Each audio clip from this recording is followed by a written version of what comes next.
नमस्कार। आज एक दुःखद घटना आपल्या सगळ्यांच्या दृष्टिकोनात घडलेली आहे। प्रख्यात पर्यावरण तज्ञ माधवराव गाडगीळ यांचं आज सकाळी पुण्यामध्ये दुःखद निधन झालं। ते 83 वर्षाचे होते आणि आपल्याला सगळ्यांना माहिती आहे की पश्चिम घाट जैवविविधतेवर त्यांचं मोलाचं संशोधन त्यांनी केलेलं होतं।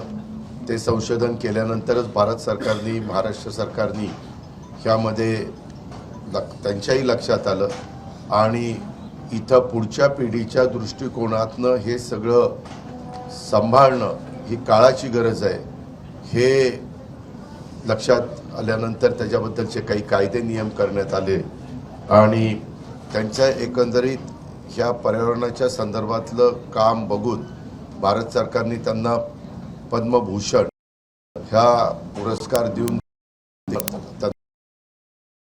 शेवटपर्यंत वयवर्षापर्यंत जोपर्यंत करू शकत होते तोपर्यंत त्यांनी ह्या क्षेत्रामध्ये प्रचंड मोठं काम केलं आणि आपल्या जगाच्या सगळ्यांच्या समोर पर्यावरणाचा यक्ष प्रश्न उभा आहे आणि त्याच्या संदर्भामध्ये जगातल्या सगळ्याच महत्त्वाच्या देशांनी खूप मनावर घेतलेलं आहे।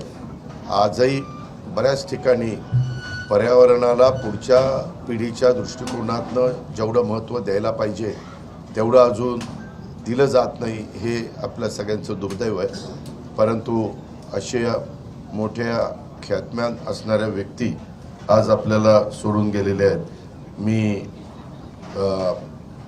माधवराव गाडगीळांना भावपूर्ण श्रद्धांजली अर्पण करतो आणि त्यांनी जी काही आपल्याला ह्या संशोधनाच्या माध्यमातून शिकवलेलं आहे ते आपण सगळेजण आत्मसात करून पुढं पर्यावरणमुक्त आपला भारत देश, आपला महाराष्ट्र, आपला सगळा परिसर करण्याचा प्रयत्न त्या ठिकाणी करूया।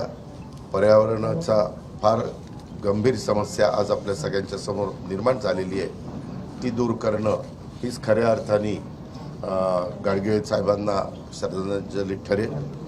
त्या पद्धतीनं मी त्यांना भावपूर्ण श्रद्धांजली अर्पण करतो। धन्यवाद। पर्यावरण मुक्त म्हणाले तुम्ही, प्रदूषण मुक्त पर्यावरण बाजूने माफ करा प्रदूषण मुक्त आज आपल्याला करण्याची गरज आहे आणि पर्यावरणाला जास्तीत जास्त महत्त्व देऊन पर्यावरणाचा समतोल कसा साधता येईल ह्याबद्दलचा प्रयत्न करणं हीच खरी त्यांना भावपूर्ण श्रद्धांजली ठरेल।